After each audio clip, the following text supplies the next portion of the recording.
Okay, well, so today we will start a new topic, that is Michelson-Morley experiment. This is the last topic of the unit relativistic mechanics.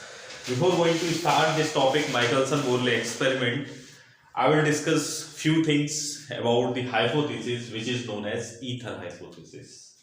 Why this experiment was performed? This experiment performed just because of this ether hypothesis.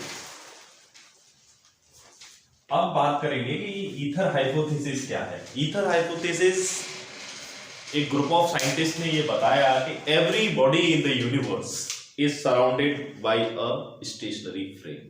Every body in the universe is surrounded by a stationary frame, and this frame is known as basically ether frame, rest frame, absolute frame and stationary. And this hypothetical assumption is given by the group of scientific community is known as ether hypothesis. So now there were two scientists named Michelson and Morley. They performed an experiment to identify or to detect the existence of the ether and calculate the relative velocity of the earth. इसका मतलब ये हुआ कि ether hypothesis को verify करने के लिए Michelson and Morley, there were two scientist, उन्होंने एक एक्सपेरिमेंट किया जिससे कि वो फाइंड करना चाहते थे कि एग्जिस्टेंस ऑफ ईथर फ्रेम, किस यूनिवर्स में जब सारी चीजें किसी स्टेशनरी फ्रेम से सराउंड हैं और उनकी रिलेटिव मोशन की स्टडी की जा सकती है, तो first they try to find out the existence of ether frame, then calculate the relative velocity of the earth. तो उस चीज के लिए उन्होंने ये एक्सपेरिमेंट परफॉर्म किया और they performed this experiment for several years at several places and different seasons and different places. But हुआ ये कि उनको कोई इसमें चेंज महसूस नहीं हुआ. It means is that कि उनके जो रिजल्ट थे वो रिजल्ट पॉजिटिव नहीं थे.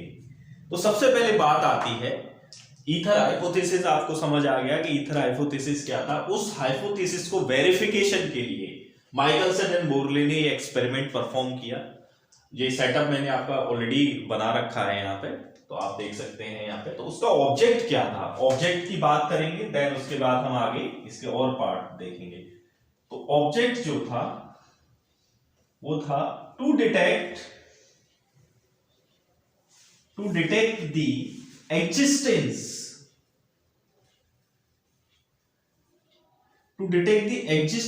of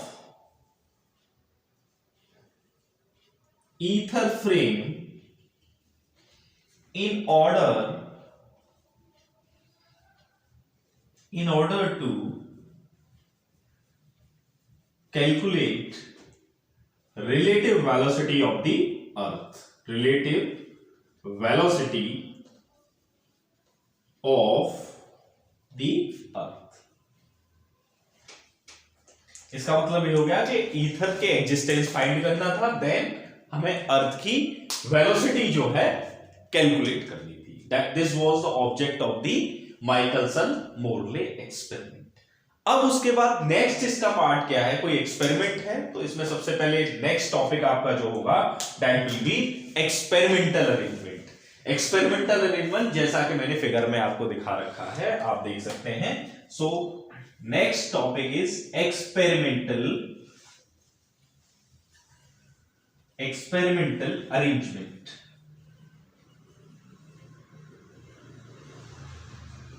अब एक्सपेरिमेंटल अरेंजमेंट के अंदर आपके पॉइंट्स, ये आपका सेटअप आ जाएगा. I am explaining this setup one by one. S is a light source, जहां से लाइट आपकी आ रही है, and it is passes through a converging lens. एक ये कन्वर्जिंग या कॉन्वेक्स लेंस है which make this light in a parallel way. Light को पैरेलल करने के लिए ये हमारा लेंस लगा हुआ है. Then they used a semi silvered glass plate. P is a glass plate. एक सेमी सिल्वर्ड ग्लास प्लेट उन्होंने ले रखी थी जिसमें से क्या है, कुछ लाइट पास हो सकती थी, कुछ लाइट उसकी रिफ्लेक्टेड हो सकती थी, जैसा कि फिगर में दिखाया गया है. उसके बाद जब, और इसको 45 डिग्री पे उन्होंने लगा रखा था। जब when the light normally falls on the glass plate, semi silvered glass plate, it splits into two parts. Light क्या करती है, दो पार्टों में स्प्लिट हो जाती है, एक पार्ट रिफ्लेक्टेड हो जाता है, एक पार्ट इसका ट्रांसमिटेड हो जाता है। तो रिफ्लेक्टेड पार्ट क्या है, ऊपर जाके M1 मिरर से टकरा रहा है विच इज हाईली सिल्वर्ड और बाउंस बैक होता है। सेम थिंग ट्रांसमिटेड पार्ट आगे जाके normally falls on the mirror M2 and reflected back, क्या करता है, रिफ्लेक्ट बैक हो जाता है। ये मिरर भी हाईली सिल्वर्ड है। अब transmitted bounce back rays and reflected bounce back rays क्या होती है, अगेन यहां आती है और एक दूसरे से मिलती है और इंटरफेरेंस पैटर्न क्रिएट करती है। And this pattern is observed by this telescope T. Telescope T के द्वारा ये पैटर्न आपका ऑब्जर्व होता है। अब इस होल सेटअप को उन्होंने क्या किया, अर्थ की वेलोसिटी के डायरेक्शन में इसको मूव कराया, एक बॉक्स में मरकरी में फ्लोट करा दिया था इसको। This whole setup was floated over mercury liquid with a velocity v in the direction of earth velocity, अर्थ के रोटेशंस की जो वेलोसिटी निकालनी थी उस डायरेक्शन में इसको सेट कर दिया। So this is the experimental arrangement. So ये पूरा फिगर बनाएंगे और ये सिस्टम v वेलोसिटी से मूव कर रहा है तो p से चल के p डैश पर आएगा, m डैश 2 पर आएगा यहां पर, और यहां पर m1 जो है m-1 पर आएगा। After t dash time if you observe it then m1 dash पर पहुंचेगा, m2 डैश पर पहुंचेगा और p आपका p डैश पर पहुंचेगा, और pm2 और pm1 जो है बराबर है, जो कि l है, जिसको हमने l कहा है। और पूरा एक्सपेरिमेंट आपका फ्लोटेड है। यहां से अगर लाइट ये सीधी जा रही थी, अब ये सीधी ना जाके कुछ एंगल पर जाएगी और M1 डैश मिरर पर क्या होगी, ये फॉल होगी। M1 डैश मिरर पर जब ये फॉल होगी तो उसके बाद क्या होगी, ये बैक आएगी। तो ये प्लेट जब P से चल के क्या होगी, P डैश पर पहुंचेगी। तो इसका मतलब ये हो गया कि ये पूरा सेटअप इस तरीके, लाइट, ये स्पीड ऑफ लाइट है, तो speed of light means is that कि लाइट t डैश टाइम में ये यहां पहुंचेगी, डिस्टेंस कितनी ट्रेवल करेगी, p टू m1 डैश। तो ये स्पीड क्या है, c, और टाइम क्या है, t डैश। तो what will be the distance will be ct dash. Same thing will happen here, this reflected ray again travel the same distance, that is ct dash, and this m1 is moving with the velocity v, so in t dash time it will travel a distance vt dash। तो ये आपका पूरा experimental arrangement है जिसमें आप थोड़ा सा लिखेंगे, S is a light source and L is a converging lens, P is a semi-silvered glass plate, M1 and M2 are two highly silvered mirror, at last T is a telescope। So that is whole about the experimental arrangement. Now we are moving towards the working of this experiment. That is the third topic of this third subtopic of this topic, that is working।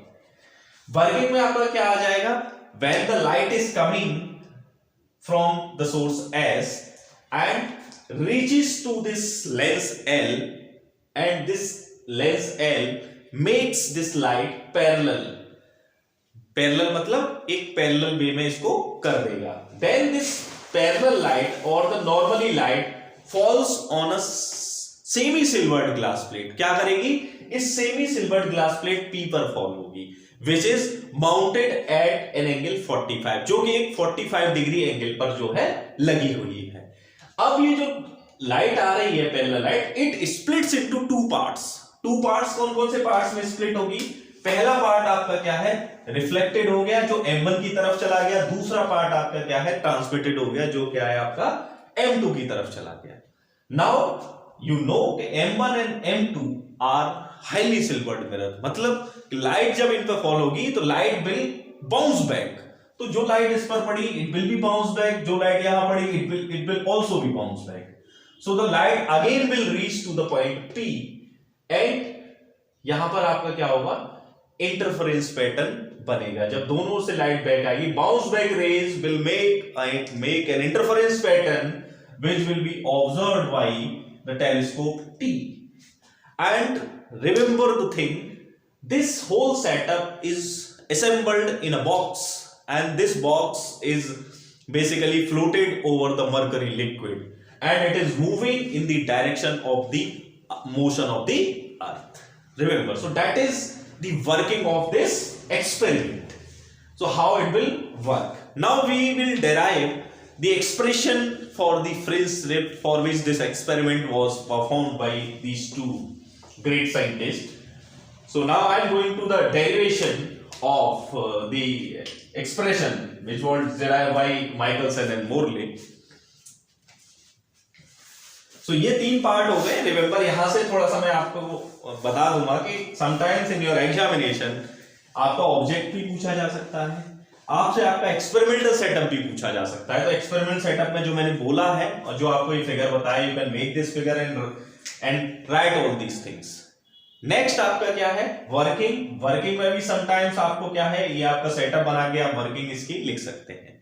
अब next आपका derivation की बात आएगी, तो sometimes आपको object भी पूछा जा सकता है, समटाइम्स आपका डेरिवेशन भी पूछा जा सकता है। उसके बाद फिर नेक्स्ट हमारा टॉपिक होगा इसमें कंक्लूजन। तो देखिए किस तरीके से इसका डेरिवेशन है।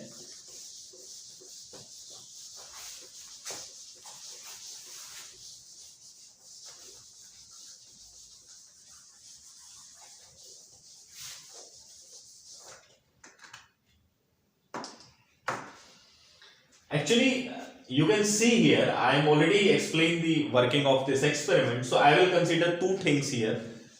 एक आपका लाइट रिफ्लेक्टेड लाइट है, एक आपकी ट्रांसमिटेड लाइट है। Now what we will do, we will calculate the path difference between the reflected and the transmitted rays. Then we will calculate the path difference. First we will calculate time difference, then we will calculate the path difference. By using the path difference we will calculate the fringe shift. Then we will see कि what is the value of fringe shift. Fringe shift की जो एक आपका जो fringe के बीच जो shift आता है, उस शिफ्ट की वैल्यू कितनी आती है। इज इट मेजरेबल और नॉट, ये मेजरेबल है और डिटेक्टेबल है या नहीं, that will be seen here now. So first we will start with the transmitted case. मैं वर्किंग आपको पूरा बता चुका हूं, तो आप यहां से देखिए कि I will divide this derivation into two parts, so I am just writing derivation।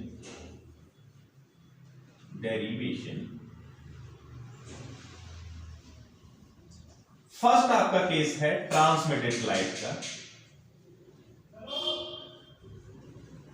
Transmitted light के केस में आप क्या करेंगे? ट्रांसमिटेड लाइट के केस में आप करेंगे सिंपल, देखिए ट्रांसमिटेड लाइट मतलब कौन सी, ये वाली पोर्शन की बात करेंगे। तो ट्रांसमिटेड के केस में आप देखिए कि व्हेन द लाइट इज आपका, अब आप यहां से देखिए लाइट यहां से यहां गई और यहां से वापस आई, मींस P2 M2 गई और M2 से आपका P2 पर आई, ये दो केस हैं। तो now first we will see what will be the velocity to reach from P to M2, because remember this experiment was performed before the introduction of the special theory of relativity, so we will use only the Galilean transformation. हम क्या करेंगे? सिर्फ Galilean transformation के concept को use करेंगे। Why? Because at that time special theory of relativity was not introducted, वो introduction उसका नहीं दिया गया था। तो आप यहां पर हम रिलेटिव वेलोसिटी देखेंगे। भाई लाइट है, लाइट c वेलोसिटी से इधर जा रही है, ये सेटअप आपका v वेलोसिटी से इधर जा रहा है। तो p से m2 जब जाएंगे दोनों एक ही डायरेक्शन में होंगे, so the velocity becomes c minus v. Velocity will be c minus v. If they are facing each other, when the light will go back from m2 to p, so the velocity becomes c plus v. एक दूसरे को face करेंगे तो इसका मतलब velocity हो गई, इस साइड से जब यहां से जाएंगे तो एक दूसरे के साथ जाएंगे तो वेलोसिटी हो जाएगी c minus v, और जब m2 से p की तरफ जाएगा, ये m2 से p की तरफ पहुंचेगा तो तब वेलोसिटी आपकी हो जाएगी c++। क्यों हो जाएगी? Because they are facing each other, they are coming towards each other. So there is no concept was used from the special theory of relativity, क्योंकि according to the special theory of relativity, you know the speed of light is remains same under all inertial frame of references. So I already told you कि don't confuse with that कि why we are not using the speed of light c. We are not using the speed of light c because क्योंकि उस समय ये theory special theory of relativity की बात नहीं की गई थी. Now, so they will travel the same distance p to m2 and m2 to p. So now you can calculate the time when the ray will. So you can write the time taken from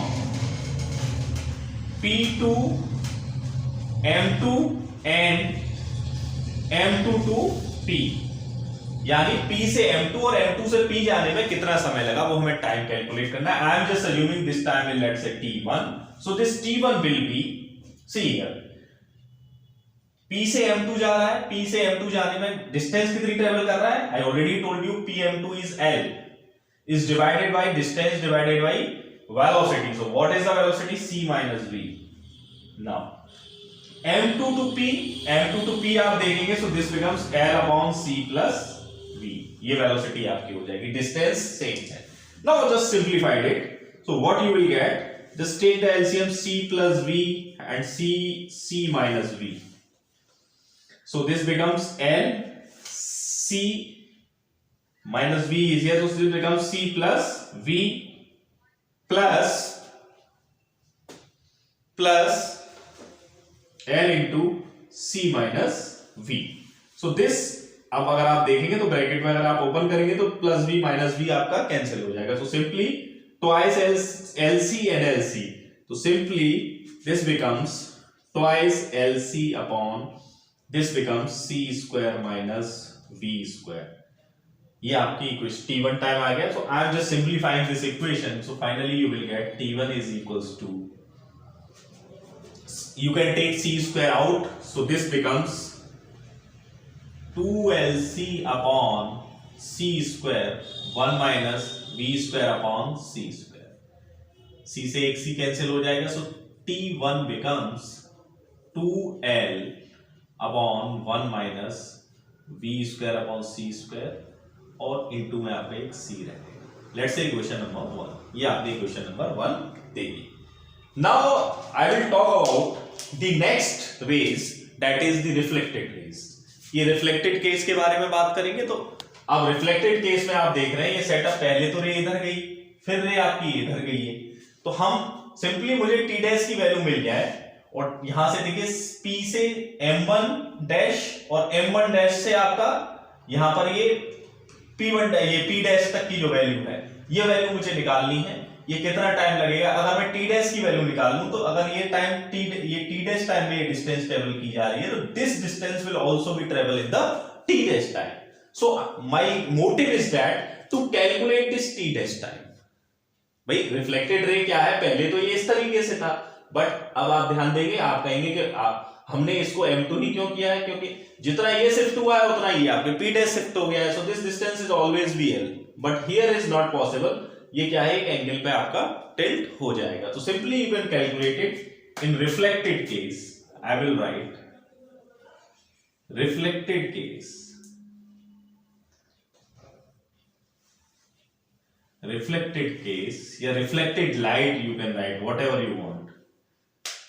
Now इसमें आप देखिए triangle आपके पास बन रहा है, right angle triangle, that is PM1 M1 dash. The right angle triangle का sign आप जानते हैं, right angle triangle PM1 M1 dash. तो now apply the Pythagoras theorem in this triangle. तो what you will get, the square of the hypotenuse, that is PM1 dash square, PM1 dash square is equals to, this square is equal to sum square of the PM1 square plus M1 dash square. You know the value of PM1, that is C T dash square is equals to PM1 is Pm1 is what? I already mentioned Pm1 is L. So this becomes L square plus M1 M1 dash, that is Vt dash. So this will be Vt dash whole square. T dash terms should be in one sided, so you can write this C square T square, T dash square minus this will be V square T dash square is equals to L square. So simply you can take T dash square common, so simply this expression becomes C square minus V square is equals to L square. Now simplified it, so T dash square is equals to L square upon C square V square में से आप क्या कर सकते हैं, C square common ले लीजिए, so this becomes 1 minus V square upon C square. Now calculate the value of T dash. So T dash की वैल्यू यहाँ से क्या निकल के आ जाएगी आपके पास, T dash की जो वैल्यू आ जाएगी यहाँ से देखिए क्या आ जाएगी, taking the square root of both sides, this becomes C 1 minus V square upon C square to the power half. Let's say equation number 2. अब ये कौन सा टाइम होगा, this time is basically the ray taken from P to M1 dash. Now the ray will come back, or you can say bounce back, so the ray will take the same time, that is T dash, because this distance is, they are traveling the same distance, so it means is that T dash time is taken, so the and speed they are traveling with the speed of light, because there is no relative motion in this direction. The direction of motion of the setup is this, but ray is going in this direction, so there is no relative motion in this direction, so it remains will be C. So this distance will be the same. So the time taken by the ray from, you will write it, the time taken by the ray from, I will write just here, I am just rubbing few things from here, right.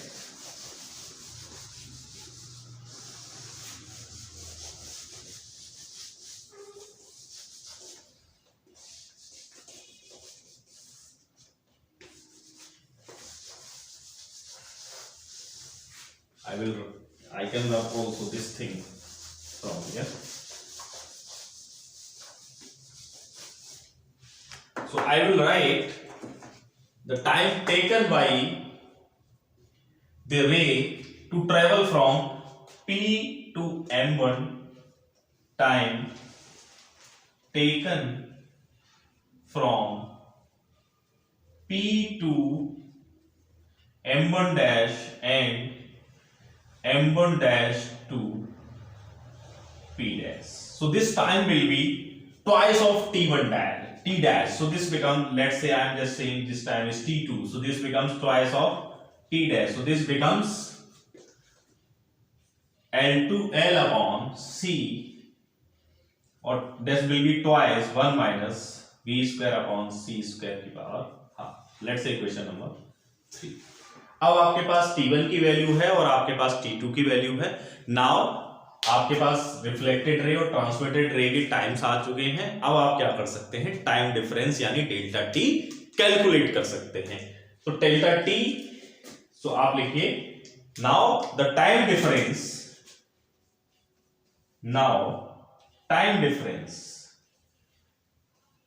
Time difference between reflected ray and, I am writing in short, transmitted ray. इन दो ray के बीच के जो time होगा, I am just saying this time is delta T. So this delta T will be equals to क्या होगा, T1 minus T.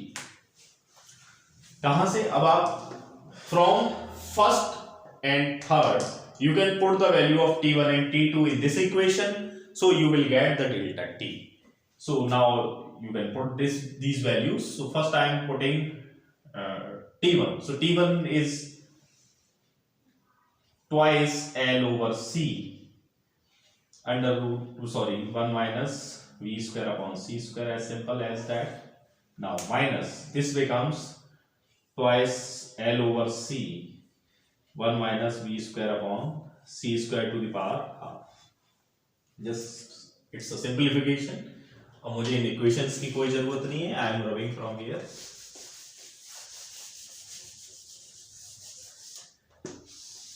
इसकी भी कोई जरूरत नहीं है, इसे भी हटा दीजिए यहां से। अब मुझे बस ये सिंप्लीफाई करना है, इसको सिंप्लीफाई देखिए किस तरीके से कर सकते हैं। डेल्टा टी की वैल्यू मुझे निकालनी है, देखिए किस तरीके से ये वैल्यू निकलेगी। अब आपको सिंप्लीफाई डेल्टा टी को करना है, तो आप क्या करेंगे, देखो 2l/c आप कॉमन ले सकते हैं, ट्वाइस l/c आपका कॉमन आ गया, ये डेल्टा टी के बराबर इक्वेशन है।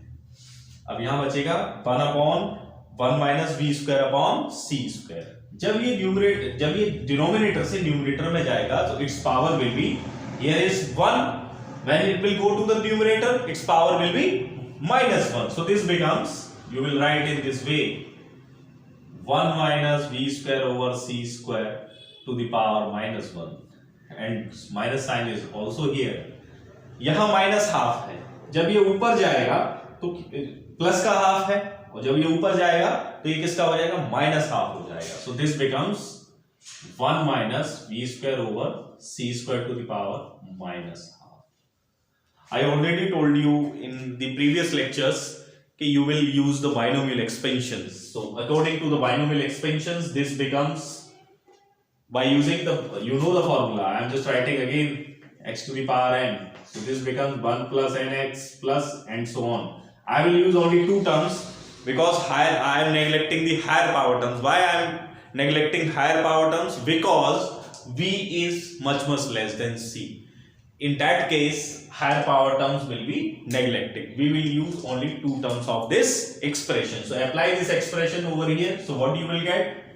Delta t is equals to twice l/c. Simply this becomes 1 + nx. So this becomes v²/c²।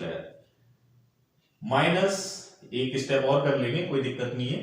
यहां हम लिखेंगे 1 + nx, तो यहाँ n की वैल्यू क्या है, -½ so this becomes 1 + v²/twice of c²। यहां पर आप ब्रैकेट क्लोज कर दीजिए, ये आपका एक्सप्रेशन आ गया। थोड़ा सा अब सिंप्लीफिकेशन बचा है, डेल्टा टी की वैल्यू आपके पास आने वाली है। So this becomes twice l/c, 1 + v²/c² minus this becomes minus and this becomes -½ v²/c²। so this become 1 से 1 कैंसिल, प्लस का 1 और माइनस का हाफ है, तो प्लस का हाफ बचेगा। So delta T becomes twice l/c into v²/2c²। Minus कर देंगे इसमें से सिंपली, देखो 2 से 2 कैंसिल हो जाएगा, तो जो डेल्टा टी की वैल्यू आ जाएगी वो आपके पास आ जाएगी निकल के यहां से v²/LV², LV है आपके पास, LV²/c²। ये आपके पास वैल्यू आ गई। अब इक्वेशन नंबर इसको दे दो 4th। अब थोड़ा सा ही डेरिवेशन बचा है, बस थोड़े से हम आगे मूवमेंट करते हैं। आपके पास डेल्टा टी की वैल्यू आ गई। Now what you will do, अब मैंने बताया था कि ये तो आ गया टाइम डिफरेंस। अब आप क्या कैलकुलेट करेंगे, दोनों रे के बीच का पाथ डिफरेंस। दोनों लाइट रे हैं तो स्पीड क्या होगी, c, टाइम आपके पास आ चुका है, तो दोनों का पाथ डिफरेंस हम कैलकुलेट कर सकते हैं। So the path difference becomes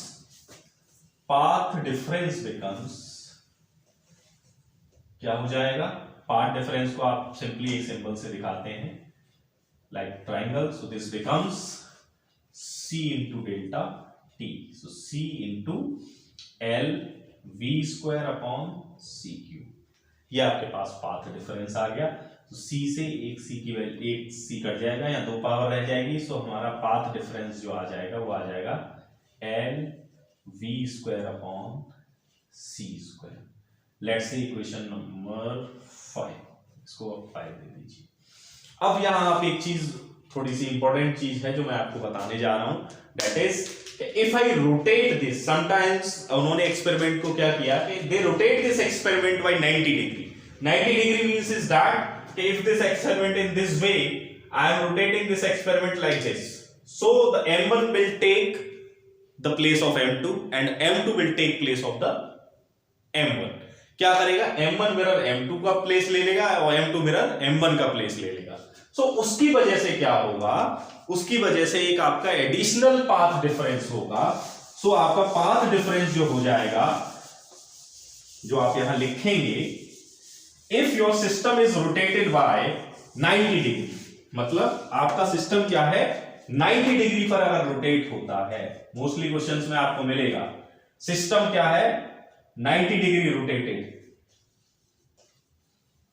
in that case path difference क्या हो जाएगा, एडिशनल पाथ आपके पास होगा, जो कि आपका जो मिरर 1 में आ रहा था मिरर 2 में भी आएगा, so this becomes twice LV, double हो जाएगा over C square, that will be your path difference if your system is rotated 90 degree. 90 degree means क्या कि अगर ये 90 है, अगर मैं ये इस तरीके से सेटअप है, अब इसको मैं क्या करूं 90 डिग्री मतलब बिल्कुल इसको एक 90 डिग्री पे ले जाऊं, यहां ये 90 यानी इसका मतलब यहां ले जाऊं, तो ये सेटअप ये जो इस तरीके से है ये कहां आ जाएगा, इस तरीके से आ जाएगा, तो पोजीशन बदल जाएगी, बट क्या है डायरेक्शन थोड़े अपोजिट हो जाएंगे, जिसकी वजह से आपका एक पाथ डिफरेंस और बढ़ जाएगा, तो डेफिनेटली टाइम डिफरेंस बढ़ेगा, टाइम डिफरेंस बढ़ने की वजह से पाथ डिफरेंस चेंज होगा, तो ये पाथ डिफरेंस क्या हो जाएगा, ट्वाइस हो जाएगा। ये आप बहुत ध्यान से इसको नोट कर लीजिए कि you will right this line in your derivation also, if your system is rotated by 90 degree, then an additional path difference will be LV square over C square,